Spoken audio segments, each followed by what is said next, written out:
അസ്സലാമു അലൈക്കും വറഹ്മത്തുള്ളാഹി തആല വബറകാത്തു. അതെ, ശരിക്കും ഡോക്ടർ സിനാൻ്റെയും ബുഷിയുടെ ഉമ്മയുടെയും ആ വാക്കുകൾ അവൾ അത് കേട്ട് വല്ലാതെ ഞെട്ടിത്തരിച്ചിരിക്കുകയാണ്. അവൾക്ക് നടന്നിട്ട് കാറിന് അടുത്തേക്ക് തന്നെ എത്തുവാൻ കഴിയാത്ത പോലെ കാലുകൾ തളരുന്നു. അവൾ പതുക്കെ അതാ കാറിലേക്ക് കയറി. സ്റ്റിയറിംഗ് വീലിൽ പിടിച്ചിരിക്കുന്ന ഷിഫയുടെ കൈകൾ വിറക്കുന്നുണ്ടായിരുന്നു. നെഞ്ചിൽ ഒരു തരം പർവ്വതം വന്നമർന്നതുപോലെ ശ്വാസം മുട്ടൽ. കാറിൽ കയറി എൻജിൻ സ്റ്റാർട്ട് ചെയ്തെങ്കിലും വണ്ടി മുന്നോട്ടെടുക്കാൻ അവൾക്ക് കഴിയില്ലായിരുന്നു. സർവ്വശക്തിയും എടുത്ത് അവൾ കാറ് മുന്നോട്ടെടുത്തു. എന്താ എനിക്ക് സംഭവിച്ചത്? ഈ ഒരു വെറും ഓട്ടോമാറ്റിക് കാറ്, ഇതെന്ത് എത്ര സിമ്പിളാണ്, പക്ഷെ കഴിയുന്നില്ല. പഠിച്ചോനെ, എന്തൊക്കെ ഞാനീ കേട്ടത്? എനിക്കിതൊന്ന് കേൾക്കാൻ ഉൾക്കൊള്ളാൻ കഴിയുന്നില്ലല്ലോ റബ്ബേ. റോഡിലെ തിരക്കുകളിലേക്ക് കാർ കയറുമ്പോഴും ഷിഫയുടെ കണ്ണുകൾ മങ്ങുകയായിരുന്നു. അവളുടെ കാഴ്ചയിൽ റോഡല്ല, മറിച്ച് കുറച്ചു മുമ്പ് ആ മുറിക്കുള്ളിൽ കണ്ട കാഴ്ചകളും കേട്ട വാക്കുകളുമായിരുന്നു. സിനാൻ സാർ, ഞങ്ങളൊക്കെ എത്രത്തോളം ബഹുമാനിച്ചിരുന്ന മനുഷ്യനാണ്. അദ്ദേഹം ഇത്രയധികം മോശക്കാരനായിരുന്നു റബ്ബേ. അദ്ദേഹം പറഞ്ഞ വാക്കുകൾ ഓർക്കുമ്പോൾ കൈകാലുകൾ തളരുന്നു. ഓഫീസിലും നാട്ടിലും ഹോസ്പിറ്റലിലുമൊക്കെ എല്ലാവരുടെയും മാതൃകാ പുരുഷനായി കണ്ടിരുന്ന, അതെ, സിനാൻ സാർ എന്ന് പറയുമ്പോൾ തന്നെ എല്ലാവർക്കും പേടിയാണ്.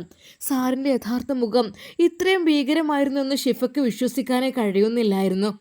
അതിനേക്കാൾ അവളെ ഞെട്ടിച്ചത് ബുഷിയുടെ ഉമ്മയുടെ നിലപാടാണ്. സിനാൻ സാറും ബുഷിയുടെ ഉമ്മയും കൂടി അവിടെ ഇരുന്ന് എന്തൊക്കെയാ ചർച്ച ചെയ്യുന്നത്? ഒരു മകളുടെ ജീവിതം വെച്ച് കളിക്കാൻ സ്വന്തം ഉമ്മയ്ക്ക് എങ്ങനെ മനസ്സ് വന്നു? ഷിഫ സ്വയം ചോദിക്കുന്നു. പാവം ബുഷി. അവളുടെ നിഷ്കളങ്കമായ മുഖം ഷിഫയുടെ മനസ്സിലേക്ക് ഓടിയെത്തി. എനിക്ക് അവളെ ഒന്ന് കാണണമെന്നുണ്ടായിരുന്നു, പക്ഷേ നടന്നില്ല. അവളുടെ അടുത്തേക്ക് പോലും എന്നെ അടുപ്പിച്ചില്ലല്ലോ. എങ്ങനെ ഞാൻ പോകും? എന്നെ കണ്ടു കഴിഞ്ഞാൽ പിന്നെ വേണ്ട. അടുക്കണമെന്ന് വിചാരിച്ചിരുന്നു, കണ്ടറിഞ്ഞങ്ങ് ഒഴിവായി. അതെ, പടച്ച റബ്ബായിട്ടായിരിക്കും എന്നെ അങ്ങോട്ട് പറഞ്ഞേക്കാതിരുന്നത്. ചിന്തകളുടെ ആഴത്തിൽ മുങ്ങിപ്പോയ ഷിഫയുടെ ശ്രദ്ധ പൂർണ്ണമായും റോഡിൽ നിന്ന് വിട്ടുപോയിരുന്നു. കണ്ണുകളിൽ നിന്ന് കണ്ണീർ തുള്ളി വീണപ്പോൾ മുന്നിലെ കാഴ്ചകൾ മങ്ങി. പെട്ടെന്നാണ് എതിർവശത്തു നിന്നും ഒരു വെള്ള കാറിലേക്ക് ഷിഫയുടെ വാഹനം അനിയന്ത്രിതമായി വെട്ടിത്തിരിഞ്ഞത്. റീച്ച് എന്ന സർവശക്തിയുമെടുത്ത് ബ്രേക്കിൽ ചവിട്ടി. തലനാരിഴക്കാണ് രണ്ട് കാറുകളും കൂട്ടിയിടിക്കാതെ നിന്നത്. ഷിഫയുടെ നെഞ്ച് പടപട ഇടിച്ചു. എതിർവശത്തെ കാറിലെ ഡ്രൈവർ ദേഷ്യത്തോടെ ജനൽ താഴ്ത്തി പുറത്തേക്ക് തലയിട്ടു. എന്താ മേഡം ഇത്? ഡ്രൈവിംഗ് പഠിച്ചിട്ടാണ് റോഡിലേക്ക് ഇറങ്ങിയത്? വണ്ടി ഓടിക്കാൻ അറിയില്ലെങ്കിൽ വീട്ടിലിരിക്കണം. അയാൾ ദേഷ്യത്തോടെ ചൂടായി. സോറിട്ടോ, അറിയാതെ ശ്രദ്ധ തെറ്റിയതാണ്, ഷിഫ വിറക്കുന്ന ശബ്ദത്തിൽ കൈ കൂപ്പിക്കൊണ്ട് പറഞ്ഞു.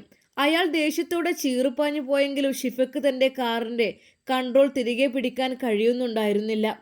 അവൾ വണ്ടി റോഡിൻ്റെ ഒരു വശത്തേക്ക് ഒതുക്കി നിർത്തി സ്റ്റിയറിങ്ങിലേക്ക് തലവെച്ച് കുറച്ചു നേരം ഇരുന്നു. കാറിനുള്ളിലെ നിശബ്ദതയിൽ അവളുടെ മനസ്സ് വീണ്ടും അൻഷിഫ് സാറിലേക്കും ബുഷിയിലേക്കും പാഞ്ഞുപോയി. അൻഷിഫ് സാറും ബുഷിയും എത്ര സന്തോഷത്തോടെയായിരുന്നു ജീവിച്ചിരുന്നത്. ആ മനോഹരമായ ദാമ്പത്യം, ആ ജീവിതം തകർക്കാൻ ഇതാ സിനാൻ സാർ ഒരു വില്ലനായി അവതരിച്ചിരിക്കുന്നു. അതിന് കൂട്ടു നിൽക്കുന്നത് ബുഷിയുടെ സ്വന്തം ഉമ്മയും. വേണ്ടാത്തതൊക്കെയാണല്ലോ പഠിച്ചോ ഞാൻ കേട്ടത്. അറിഞ്ഞുകൊണ്ട് ഈ ചതി നടക്കാൻ ഞാൻ സമ്മതിക്കണോ? ഇല്ല. അൻഷിഫ് സാറിനെയും ബുഷിയെയും ഈ അപകടത്തിൽ നിന്ന് രക്ഷിച്ചേ പറ്റൂ. ഷിഫ തൻ്റെ കണ്ണുകൾ തുടച്ചു. അവളുടെ ഉള്ളിലെ ഭയം മാറി. അവിടെ ഒരു പുതിയ ദൃഢനിശ്ചയം രൂപപ്പെടുകയായിരുന്നു. സിനാൻ സാറിൻ്റെയും ഉമ്മയുടെയും ഈ ക്രൂരമായ ഗൂഢാലോചന അൻഷിഫ് സാറിന് മുന്നിൽ തുറന്നു കാട്ടാൻ അവൾ മനസ്സിനെ പാകപ്പെടുത്തിക്കൊണ്ട് വീണ്ടും കാറ് മുന്നോട്ടെടുത്തു. കാറിൻ്റെ സ്റ്റിയറിംഗിൽ നിന്ന് കൈകളെടുത്ത് അല്പം ഷിഫ കണ്ണുകൾ അടച്ചിരുന്നു. മനസ്സ് കത്തുകയായിരുന്നു. ഇത് കേട്ടാൽ അൻഷിഫ് സാറ് തകർന്നു പോകും. നേരിട്ട് അദ്ദേഹത്തിൻ്റെ മുന്നിലേക്ക് ചെന്ന് ഈ വാർത്ത പറയുക സാധ്യമല്ല, താങ്ങാൻ കഴിയില്ല അദ്ദേഹത്തിന്. പെട്ടെന്നാണ് അവളുടെ മനസ്സിലേക്ക് ആ പേര് തെളിഞ്ഞു വന്നത്. അതെ, ഡോക്ടർ റയാൻ. അതെ, അൻഷിഫ് സാറിനെ മുൻപൊരിക്കൽ മയക്കുമരുന്ന് നൽകി തളർത്തി ഇല്ലാതാക്കാൻ ശ്രമിച്ചപ്പോഴേക്കും രക്ഷകനായി അവതരിച്ച ഡോക്ടർ റയാൻ. ഈ കൊടുങ്കാറ്റിൽ നിന്നും അൻഷിഫ് സാറിനെയും ബുഷിയെയും കരകയറ്റാൻ റയാൻ ഡോക്ടർക്ക് മാത്രമേ കഴിയൂ. മറ്റാരേക്കാളും അൻഷിഫ് സാറിന് വിശ്വാസവും അദ്ദേഹത്തെ ആയിരിക്കും. പക്ഷെ അറിയില്ലല്ലോ. മറ്റൊന്നും ആലോചിക്കാതെ ഷിഫ വണ്ടി റയാൻ ഡോക്ടറുടെ ക്ലിനിക്കിലേക്ക് തിരിച്ചു. ക്ലിനിക്കിൻ്റെ മുന്നിൽ കാർ നിർത്തുമ്പോൾ ഷിഫയുടെ കൈകാലുകൾ ഇപ്പോഴും വിറക്കുന്നുണ്ടായിരുന്നു. അകത്തേക്ക് ഓടിക്കയറിയ അവൾ കണ്ടത് രോഗികളാൽ നിറഞ്ഞ വെയിറ്റിംഗ് ഏരിയയാണ്. അത്യാവശ്യം നല്ല തിരക്കുള്ള നാടറിയപ്പെടുന്ന പ്രശസ്തനായ ഡോക്ടറാണ് റയാന്. രോഗികളെ വളരെ കെയർ ചെയ്ത് പരിശോധിക്കുന്ന ആളായതുകൊണ്ട് തന്നെ അദ്ദേഹത്തിൻ്റെ കയ്യിൽ നിന്നൊരു മെഡിസിൻ കിട്ടിയാൽ തന്നെ രോഗികൾക്ക് പകുതി ആശ്വാസമാണ്. റയാൻ എന്ന് പറഞ്ഞാൽ പ്രായമുള്ള ആൾ ഒന്നുമല്ല, ചെറുപ്പക്കാരനാണ്. പക്ഷെ അദ്ദേഹത്തിൻ്റെ ആ ഒരു സ്വഭാവം കൊണ്ട് പലരും പറയും, ഡോക്ടറെ ഇങ്ങളൊന്ന് വന്ന് കണ്ടാൽ തന്നെ മതി, കുട്ടീനൊന്ന് കണ്ടാൽ തന്നെ അസുഖം മാറും എന്ന് പറയുന്ന ഇനത്തിൽപ്പെട്ടതാണ് നമ്മുടെ ഡോക്ടർ റയാന്. രോഗികളെ കെയർ ചെയ്ത് പരിശോധിക്കുന്ന ആളായതുകൊണ്ട് തന്നെ അദ്ദേഹത്തിൻ്റെ കയ്യിൽ നിന്ന് അല്ലെങ്കിൽ വായിൽ നിന്ന് ഒരു വാക്ക് കേട്ടാൽ തന്നെ മതി. പക്ഷെ തിരക്കിപ്പോൾ ഷിഫയ്ക്ക് വലിയൊരു ഭാരമായി തോന്നി. റിസപ്ഷനിൽ ചെന്ന് റയാൻ ഡോക്ടർ ഉടൻ കാണണമെന്ന് പറഞ്ഞാലും ടോക്കൺ നമ്പർ അനുസരിച്ച് കടത്തിവിടാൻ കഴിയോ എന്ന് അവർ അറിയിച്ചു. അവർ വെയിറ്റിംഗ് ചെയറിലെ ഒരു മൂലയിൽ പോയിരുന്നു. ഓരോ സെക്കൻഡും അവൾക്കൊരു യുഗമായി അനുഭവപ്പെട്ടു. ഡോക്ടറുടെ മുറിയുടെ വാതിൽ തുറന്ന് ഓരോ പേഷ്യൻറ്റും അകത്തേക്ക് വരുമ്പോഴും അടുത്തയാൾ അകത്തേക്ക് കയറുമ്പോഴും ഷിഫയുടെ നെഞ്ചിൽ തീ പടരുകയായിരുന്നു. പഠിച്ചോനെ, ഇനി എത്ര നിമിഷം, എത്ര സമയം വെയിറ്റ് ചെയ്യണം? സമയം വൈകുന്തോറും അവിടെ കാര്യങ്ങൾ കൈവിട്ടു പോകുമോ? ഇതിനിടയിൽ സിനാൻ സാറും ബുഷിയുടെ ഉമ്മയും ചേർന്ന് എന്തെങ്കിലും വലിയ ചതി ചെയ്തു കൂട്ടുമോ? അവരുടെ മനസ്സിൽ ഭയം കൊടുങ്കാറ്റായി വീശിയടിച്ചു. സ്റ്റേഷനിൽ വെച്ച് കേട്ട ആ ക്രൂരമായ വാക്കുകൾ അവളുടെ കാതുകളിൽ വീണ്ടും വീണ്ടും മുഴങ്ങി. അൻഷിഫ് സാറിൻ്റെ തകർന്ന മുഖവും പാവം ബുഷിയുടെ കരച്ചിലും അവളുടെ കണ്ണുകളിൽ മിന്നിമറഞ്ഞു. അവൾ പടച്ച റബ്ബിനോട് ദുആ ചെയ്യാൻ തുടങ്ങി. പഠിച്ചവനെ, ഒന്നും സംഭവിക്കരുതേ, അൻഷിഫ് സാറിനും ബുഷിക്കും ഒരാപത്തും വരുത്തരുതേ, എനിക്ക് ഡോക്ടറോട് കാര്യങ്ങൾ പറയാൻ സാവകാശമെങ്കിലും തരണേ. രോഗികൾ ഓരോരുത്തരായി കയറിയിറങ്ങുമ്പോൾ അവൾ ക്ഷമയുടെ അങ്ങേ അറ്റത്തു നിന്നും ക്ലോക്കിലെ മുള്ളുകൾ വേഗത്തിൽ ചലിക്കുമ്പോൾ അവളുടെ മനസ്സ് പ്രാർത്ഥനകൾ കൊണ്ട് നിറയുകയായിരുന്നു. ഒടുവിൽ ഡോക്ടറുടെ മുറിക്ക് മുന്നിലെ ഡിസ്പ്ലേയിൽ അതാ അവളുടെ ടോക്കൺ നമ്പർ തെളിഞ്ഞു. അതെ, അവൾ അതിനു വേണ്ടി ഒരു ടോക്കൺ എടുത്തിരുന്നു. അല്ലാതെ റയാൻ ഡോക്ടർക്ക് കടക്കാൻ ഒരു നിലക്കും പ്രവേശനമില്ല. അതുകൊണ്ട് തന്നെ എല്ലാവരുടെയും ടോക്കൺ നമ്പർ കഴിഞ്ഞു. പിന്നെയും അതിനുശേഷം ആരൊക്കെയോ വന്ന് എടുത്തിട്ടുണ്ട്. എന്തൊക്കെ തന്നെയായാലും അടുത്തത് ഷിഫയാണ്. ടോക്കൺ നമ്പർ തെളിഞ്ഞതും ഷിഫ ഒട്ടും വൈകാതെ റയാൻ ഡോക്ടറുടെ മുറിയുടെ വാതിൽ തള്ളി തുറന്ന് അകത്തേക്ക് കയറി. ഡോക്ടർ റയാൻ കേസ് ഷീറ്റിൽ എന്തോ കുറിക്കുകയായിരുന്നു. പെട്ടെന്ന് പരിഭ്രാന്തിയായി ശ്വാസം പോലും കിട്ടാതെ നിൽക്കുന്ന ഷിഫയെ കണ്ടതും ഡോക്ടർ പേന താഴെ വെച്ച് എഴുന്നേറ്റു. ഷിഫ, എന്തു പറ്റി? എന്തീ കോലത്തിൽ? റയാന്റെ ശബ്ദത്തിൽ ഉത്കണ്ഠ നിറഞ്ഞു. ഷിഫ ഡോക്ടറുടെ മുന്നിലെ കസാരയിലേക്ക് തളർന്നിരുന്നു. അവളുടെ കണ്ണുകളിൽ നിയന്ത്രണമില്ലാതെ കണ്ണീരൊഴുകുന്നുണ്ടായിരുന്നു. റയാൻ, അൻഷിഫ് സാർ, ബുഷി, അവരെ രക്ഷിക്കണം ഡോക്ടർ, വലിയൊരു അപകടത്തിലാണ് അവർ. ഷിഫ വിറക്കുന്ന ശബ്ദത്തിൽ പറഞ്ഞു. റയാൻ അവളെ ശാന്തിയാക്കാൻ ശ്രമിച്ചു. ഷിഫ, നീ ആദ്യം റിലാക്സ് ആവ്. റിലാക്സ്, കൂൾ ഡൗൺ, ഒന്ന് തണുക്ക്, കാര്യം വ്യക്തമായി പറ. അൻഷിഫിന് എന്തെങ്കിലും പറ്റിയോ? അൻഷിഫ് സാറിന് ഇതുവരെ ഒന്നും പറ്റിയിട്ടില്ല ഡോക്ടർ, പക്ഷേ അതിനുള്ള വലിയൊരു ഗൂഢാലോചന നടക്കുകയാണ്. ഷിഫ തൻ്റെ വിറയലടക്കാൻ ശ്രമിച്ചുകൊണ്ട് പറഞ്ഞു. ഞാനിപ്പോൾ സിനാൻ സാറിൻ്റെ, അതായത് ബുഷിയുടെ വീട്ടിൽ നിന്നാണ് വരുന്നത്. അപ്പോൾ സിനാൻ സാർ? അതെ, ആ സിനാൻ സാർ അവിടെയുണ്ട്. അദ്ദേഹത്തിൻ്റെ കാർ ഞാൻ കണ്ടു, അദ്ദേഹത്തിൻ്റെ ശബ്ദം കേട്ടു. ഉറപ്പാണ് അദ്ദേഹം അവിടെയുണ്ട്. ഞാൻ കണ്ടിട്ടില്ല എന്നേ ഉള്ളൂ, പക്ഷേ അവിടെയുണ്ട്. അദ്ദേഹം ഓരോന്ന് പറയുന്നത് കേട്ടിട്ട് എന്നെ നെഞ്ച് പൊളിഞ്ഞു പോകുന്ന പോലെയാണ്. സാറേ, ഇത്രക്കും ഒരു മോശക്കാരനാണെന്ന് ഞാൻ അറിഞ്ഞില്ല റയാൻ. ഷിഫ, വാ, നമുക്ക് സംസാരിക്കാം. 2 പേഷ്യൻ്റ് കൂടെ ഉണ്ട്, അവരുകൂടെ. നെക്സ്റ്റ് ടോക്കൺ നമ്പർ അതാ സ്ക്രീനിൽ തെളിഞ്ഞു. അപ്പോഴേക്കും ഷിഫ ഒരിടത്തേക്ക് മാറിയിരുന്നു. അതെ, അവൾക്ക് എന്തെന്നറിയില്ല, എല്ലാം റയാനോട് തുറന്നു പറയണം എന്നതായിരുന്നു അവളുടെ ചിന്ത. അങ്ങനെ 2-3 പേഷ്യൻ്റ് കൂടെ വന്നു പോയി കഴിഞ്ഞു. ഡോക്ടർ അവളെ വിളിച്ചു. ഷിഫ, കഴിഞ്ഞോ? കഴിഞ്ഞു. അല്ല, നീ എന്താ പറഞ്ഞത്? എന്ത്? സിനാൻ ഡോക്ടർ ബുഷിയുടെ വീട്ടിലോ? അതെങ്ങനെ? അങ്ങനെയൊന്നും ചാൻസ് ഉണ്ടാവില്ല. സാർ, തെറ്റിദ്ധരിക്കുകയല്ല, ഞാൻ എൻ്റെ കണ്ണുകൊണ്ട് കണ്ടതാണ്. സാറിൻ്റെ കാറും ചെരുപ്പും, അത് സാറിൻ്റെ ആ ശബ്ദവും ഞാൻ കേട്ടു. സാർ, ഞാനിപ്പോൾ ആ ഒരു കാഴ്ച കണ്ടാണ് വരുന്നത്. നമ്മളൊക്കെ ഇത്രയും ബഹുമാനിച്ച സിനാൻ സാറ് അദ്ദേഹവും ബുഷിയുടെ ഉമ്മയും കൂടെ അവിടെ ഇരുന്ന് സംസാരിക്കുന്നത് നേരിട്ട് കേട്ടതാണ് ഡോക്ടർ. റയാൻ്റെ മുഖം കടുത്തു. സിനാനും ബുഷിയുടെ ഉമ്മയുമോ? അവർ തമ്മിൽ എന്ത് സംസാരിക്കാൻ?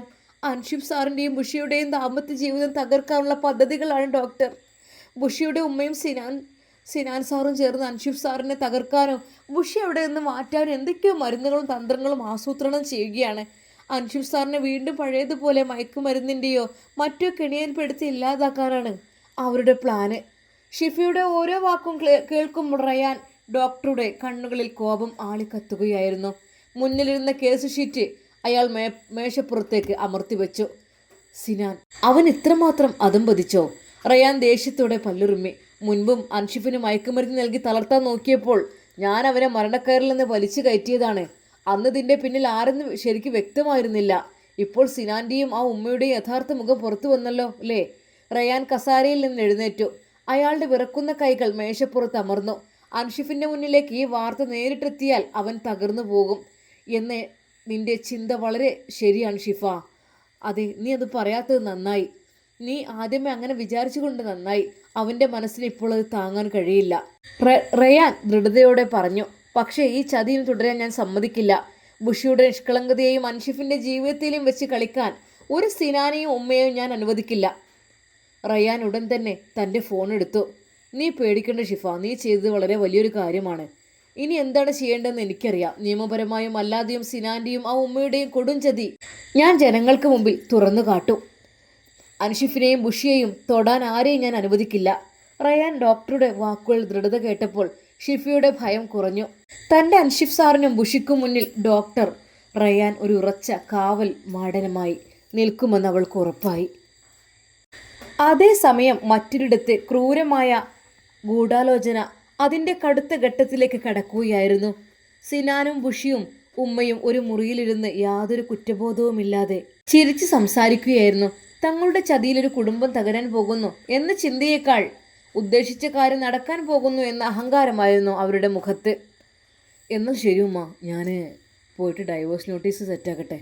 സിനാൻ മുഖത്തൊരു ദുർബുദ്ധിയുടെ ചിരിയോടെ അൻഷിഫിൽ നിന്നും ഡൈവോഴ്സ് ആവശ്യപ്പെട്ടുകൊണ്ടുള്ള പേപ്പറുകൾ തയ്യാറാക്കി കഴിഞ്ഞാൽ പിന്നെ ബാക്കി കാര്യങ്ങൾക്ക് എളുപ്പമാണ്. അതിൽ അവൻ്റെ ഒരു ഒപ്പ് മാത്രം വീണാൽ മതി.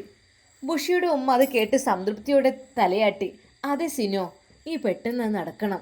ഇനിയിപ്പോൾ വെച്ചുകൊണ്ടിരിക്കാനൊന്നാവില്ല ആ കഴിവ് കെട്ടവനെ കൊണ്ട്. എന്തു ഭാര അല്ല പിന്നെ. നീ ഇപ്പോൾ എൻ്റെ അടുത്ത് ഇത്രയും നേരം സംസാരിച്ചു, എന്തൊരു സമാധാനം ഉണ്ട് എനിക്ക്. മോനെ ഇടയ്ക്കൊക്കെ വരണം കേട്ടോ. ആ ഉമ്മ, തീർച്ചയായും. ആ നോട്ടീസ് തയ്യാറാക്കി ഇനി ഇങ്ങോട്ട് കൊണ്ടുപോവാ. ബാക്കി കാര്യങ്ങൾ നമുക്ക് നോക്കാം. ഒരു പ്രോബ്ലം ഇല്ല ഉമ്മ. സിനാൻ എഴുന്നേറ്റു. ഇപ്പോൾ മരുന്നിൻ്റെ ലഹരിയിൽ അബോധാവസ്ഥയിലാണല്ലോ കിടക്കുന്നത്. ആ കിടപ്പിൽ അവനെ അറിയാതെ അവൻ്റെ കൈ പിടിച്ച് ആ ഡൈവോഴ്സ് പേപ്പറിൽ ഒന്ന് ഒപ്പിടുവിച്ചാൽ കഴിഞ്ഞില്ലേ? അതോടുകൂടി ബുഷി അവനിൽ നിന്നും പൂർണ്ണമായും സ്വതന്ത്രയാകും. അതിനുശേഷമുള്ള കാര്യങ്ങളൊക്കെ എൻ്റെ പ്ലാൻ പോലെ നടക്കും. പറഞ്ഞു തീർന്നതും സിനാൻ അവിടെ നിന്ന് തിടുക്കത്തിൽ പുറപ്പെട്ടു. അവൻ്റെ ലക്ഷ്യം ഒരു വക്കീലിനെ കണ്ട് അൻഷിഫിൻ്റെ പേരിൽ കള്ളത്തരത്തിൽ ഒരു ഡൈവോഴ്സ് നോട്ടീസ് തയ്യാറാക്കുക എന്നതായിരുന്നു. താൻ എന്താണ് ചെയ്യുന്നതെന്നോ അവരുടെ ജീവിതമാണ് ഇല്ലാതാക്കുന്നതെന്നോ ഉള്ള ചിന്തകളൊന്നും ആ നിമിഷം അവൻ്റെ മനസ്സിലുണ്ടായിരുന്നില്ല. സ്വന്തം സ്വാർത്ഥതയ്ക്കും അഹങ്കാരത്തിനു വേണ്ടി സ്വബോധാവസ്ഥയിൽ കിടക്കുന്ന ഒരു പാവം ചെറുപ്പക്കാരനെ ചതിച്ച് ഒപ്പിടുവിപ്പിക്കാനുള്ള നീചമായ വഴിയാണ് അവൻ തിരഞ്ഞെടുത്തത്. അവൻ അറിയുന്നുണ്ടായിരുന്നില്ല അവൻ തുന്നിക്കൂട്ടുന്ന ഈ വഞ്ചനയുടെ വലക്കണ്ണികൾ മുറിക്കാൻ റയാൻ ഡോക്ടറും ഷിഫയും ഇതിനോടകം തന്നെ രംഗത്തിറങ്ങി കഴിഞ്ഞു എന്നുള്ളത്. പണവും സ്വാധീനവും ഉപയോഗിച്ച് എന്ത് അനീതിയും സാധിച്ചെടുക്കാമെന്ന അഹങ്കാരത്തിലായിരുന്നു സിനാൻ. അൻഷിഫിൻ്റെ ദാമ്പത്യ ജീവിതത്തിന് അന്ത്യം കുറിക്കുവാനുള്ള വഴി അവൻ നേരത്തെ തന്നെ മനസ്സിൽ തുന്നിക്കൂട്ടിയിരുന്നു. ആ വഴിയിലെ ആദ്യപടി ഒരു വക്കീലിനെ കയ്യിലെടുക്കുക എന്നതായിരുന്നു. നഗരത്തിലെ പ്രശസ്തനായ എന്നാൽ പണത്തിന് വേണ്ടി എന്ത് നിയമവിരുദ്ധ കാര്യവും ചെയ്യാൻ മടിക്കാത്ത ഒരു അഭിഭാഷകന്റെ ചേംബറിലേക്കാണ് സിനാൻ എത്തിയത്. മേശപ്പുറത്ത് വലിയൊരു തുക അടങ്ങിയ കവർ വെച്ചുകൊണ്ട് സിനാൻ പുച്ഛത്തോടെ പറഞ്ഞു, എനിക്ക് ഒരു കാര്യവുമില്ലാതെ അടിയന്തരമായി ഒരു ഡൈവേഴ്സ് നോട്ടീസ് തയ്യാറാക്കി തരണം. അൻഷിഫിൽ നിന്നും ബുഷി വിവാഹമോചനം ആവശ്യപ്പെടുന്നു എന്ന് കാണിച്ച് ഒരു ലീഗൽ പെറ്റീഷൻ. വക്കീൽ കവറിലെ പണം എണ്ണി നോക്കി മുഖത്തൊരു ദുരാഗ്രഹത്തിൻ്റെ ചിരിയോടെ പറഞ്ഞു, ഇത് കള്ളക്കേസാണല്ലോ സിനാൻ. ആളുടെ ഒപ്പോ സമ്മതമോ ഇല്ലാതെ എങ്ങനെ ഇത് ചെയ്യൽ വിരുദ്ധമാണ്. വക്കീലിന് തന്ന തുക അത് വായടുപ്പിച്ചു വെക്കാൻ കൂടിയുള്ളതാണ്. സിനാൻ അഹങ്കാരത്തോടെ പറഞ്ഞു, എന്താ സർ വേണ്ടേ? പണം വാരിയെറിഞ്ഞാൽ എനിക്ക് എത്ര വേണമെങ്കിലും വക്കീലന്മാരെ കിട്ടും, മനസ്സിലായല്ലോ. വലിയ തുക കൈക്കൂലിയായി കിട്ടിയതോടെ വക്കീൽ തടസ്സങ്ങളൊന്നും പറഞ്ഞില്ല. മിനിറ്റുകൾക്കുള്ളിൽ അൻഷിഫിൻ്റെ ജീവിതം തകർക്കാനുള്ള വ്യാജ ഡൈവോഴ്സ് നോട്ടീസ് തയ്യാറായി സിനാൻ്റെ കയ്യിലെത്തി. കയ്യിൽ കിട്ടിയ ആ നോട്ടീസുമായി സിനാൻ നേരെ ഓടിയത് കാറിലേക്കാണ്. അവൻ്റെ മനസ്സിൽ സന്തോഷവും ധൃതിയും ഇരച്ചു കയറുകയായിരുന്നു. ഇനി ഒരൊറ്റ പിടികൂടി ഈ നോട്ടീസുമായി തന്നെ ഹോസ്പിറ്റലിലേക്ക് ചെല്ലണം. അവൻ കാറിൻ്റെ വേഗത കൂട്ടി അവിടെ മരുന്നിൻ്റെ ശക്തിയിൽ അബോധാവസ്ഥയിൽ കിടക്കുന്ന അൻഷിഫിൻ്റെ കയ്യിൽ പേന പിടിപ്പിച്ച് ഈ ഡൈവോഴ്സ് പേപ്പറിൽ ഒന്ന് ഒപ്പിടിക്കണം.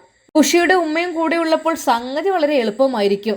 തൻ്റെ ചതി എത്രത്തോളം വലിയ ദ്രോഹമാണെന്ന് ചിന്തിക്കാൻ പോലും അവൻ തയ്യാറായിരുന്നില്ല. അൻഷിഫിനെ രോഗിയാക്കി മാറ്റി തളർത്തി കിടത്തിയ ഹോസ്പിറ്റലിൻ്റെ മുറിയിലേക്ക് ആ വ്യാജ നോട്ടീസുമായി അവൻ തിടുക്കത്തിൽ കയറുകയായിരുന്നു. അവൻ അറിയുന്നുണ്ടായിരുന്നില്ല അൻഷിഫ് പാതിമയക്കത്തിലാണ്. അതെ, ആ വലിയ ഡോസ് ഇല്ലായ്മ ചെയ്യാൻ ഡോക്ടർ റയ്യാൻ ഇവിടെ പ്രവർത്തിച്ചിരുന്നു എന്നുള്ള കാര്യം അൻഷിഫ് അറിയുന്നില്ല. എന്തൊക്കെ തന്നെയാലും ഇതിൻ്റെ ബാക്കി നമുക്ക് നാളെ കാണാം പ്രിയപ്പെട്ടവരെ. അപ്പോൾ എല്ലാവർക്കും അസ്സലാമു അലൈക്കും വറഹ്മത്തുള്ളാഹി തആല വബറകാതുഹു.